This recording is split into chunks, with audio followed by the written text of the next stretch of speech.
Well, it's time to start taking the movement apart.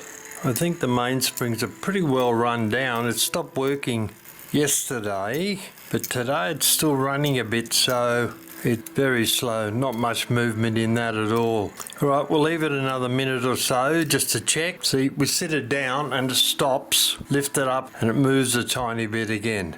How interesting. All right, well, we'll wait a few minutes. I'll hold it up at this angle. You can see there's a little bit of power still in there, not very much. So I'll hold it like this for a couple of minutes and we'll wait for it to finish. Well, still moving along, so we'll give it a hand. I'll let down the going side train first. I'll put the key on it, wind it back slightly against the flow of the movement. That's got it. You can see there, I'll put a screwdriver under the click and now it's finished, apparently. All right, we'll do the same for the strike side train now. Wind it, oh, that one's rather heavy. Wind it back a bit. That one is strong enough to require a let-down tool.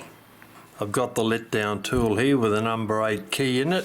Most movements run on number 6, but this is number 8. And you'll see why when I put this let-down tool on here. I'll turn it round a bit so you can see what, trying to find where there we are, that's the best.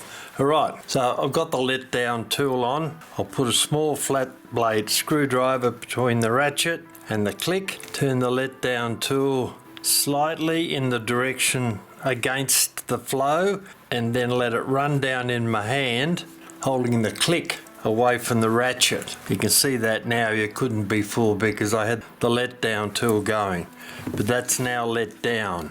Yep, she should be totally dead now, we hope. All right, put that away. The reason I use a let down tool and not the key was because there's a reasonable amount of tension in that spring and it may well have slipped and spun round in my hand and done some damage to my thumb. All right, well, there we go. That's looking like we're in a good position now to be able to take the movement apart. So I'll start off, I've got a number 5.5mm spanner. I'll start letting these 4 nuts down a bit so we can then take the top plate off, separated from the back plate. It's pretty tight actually. This spanner only just fits, literally just fits. Oh, that one's come off all right, wound off. Third one winds up easily, and the last one. All right, I'll take those off now and put them in a dish. Still a bit tight. Here we go. They should unscrew relatively well now. A little bit more incentive for it maybe. Still hanging a little bit tight on it. That is a bit of a nuisance, that one. Doesn't seem to be moving. I wonder if that's loose. It is. Ah, there we go. It's loosening the nut on the other side. That's what the problem is. That's why we weren't getting anywhere. I'll put my finger on that and try that again. See if that might make a difference.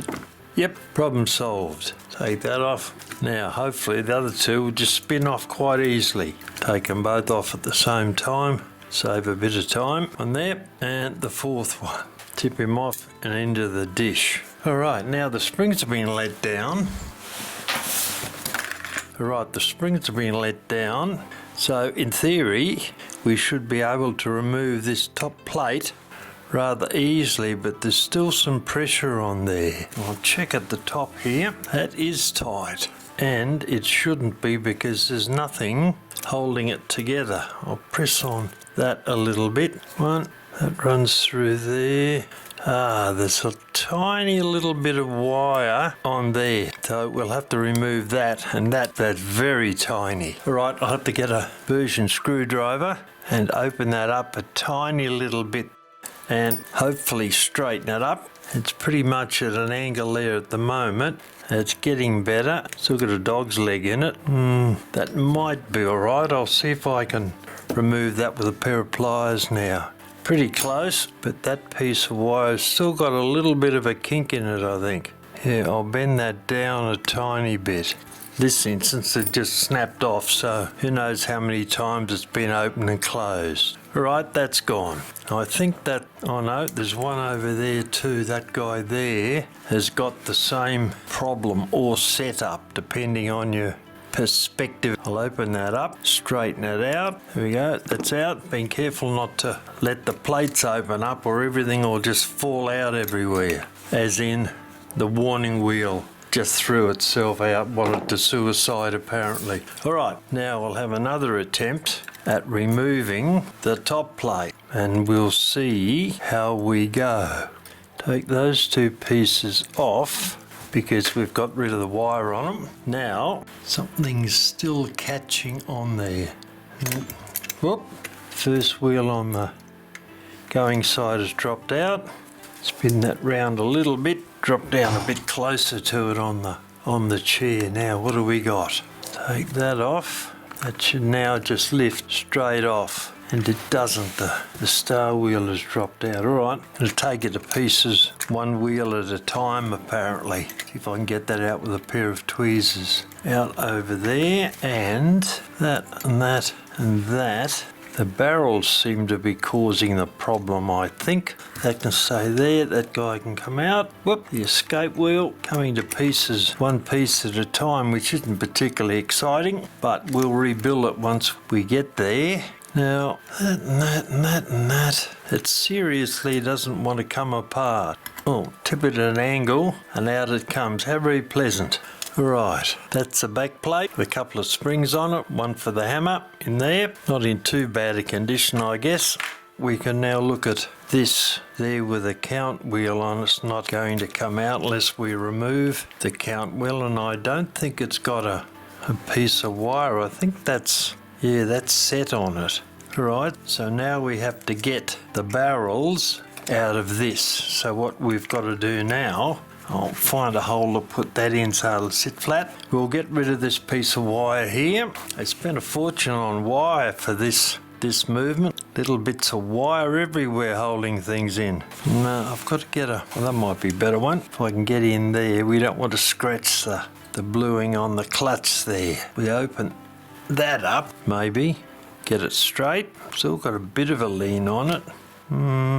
Getting there. I'll try a little bit of pressure and getting there, but not quite. This should, in theory, fix it up, I hope. And set of tweezers. Nope, still a bit tight. There must still be a bend. Yes, there is. There's still a bend on that. Bit too much of a bend for the beast. Alright. Well, that looks like it should be right. Whether it is or not, we're going to find out. Getting out. Well, that looks like it is straight, but it obviously isn't.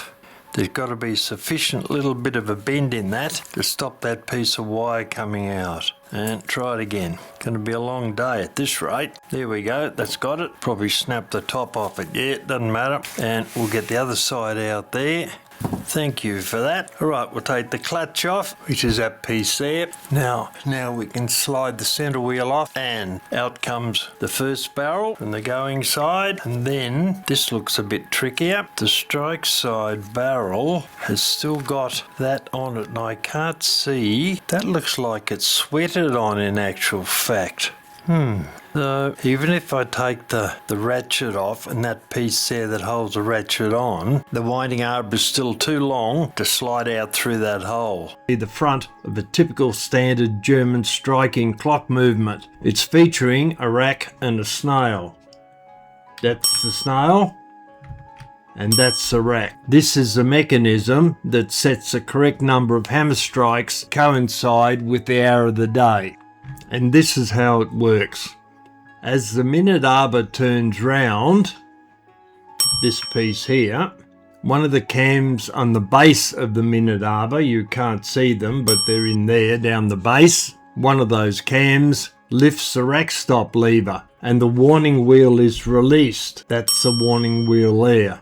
Also, the rack falls down and engages with the pin on the gathering pallet. Then the pin on the rack slides down across the face of the snail. Can't see it, it's hidden under there. This continues until the pin on the bottom of the rack drops down to the next level on the snail. That's where it is at the moment. It drops down there and that's the next level across there.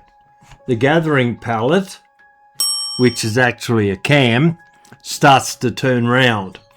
And the pin on the face of the gathering pallet engages with the teeth on the rack, thus lifting the rack up. This continues to happen until the pin on the gathering pallet exits the last tooth on the rack. When this happens, the rack falls down and is arrested by the rack stop lever. Once this series of events has happened, the movement ceases to strike.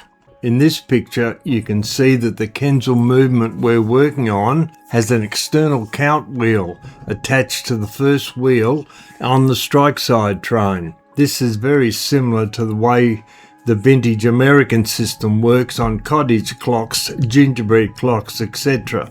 However, in this instance, I have not been able to see how the count wheel on this movement can be removed. There's no tapered pin or bent wire holding it in place, nor a clutch. It appears that the count wheel was sweated onto the end of the first wheel arbor. However, this does not appear logical. It does not appear logical that this is how the factory attached the count wheel, as the mainspring barrel has to be removed so that the mainspring can be cleaned, greased and serviced if it breaks.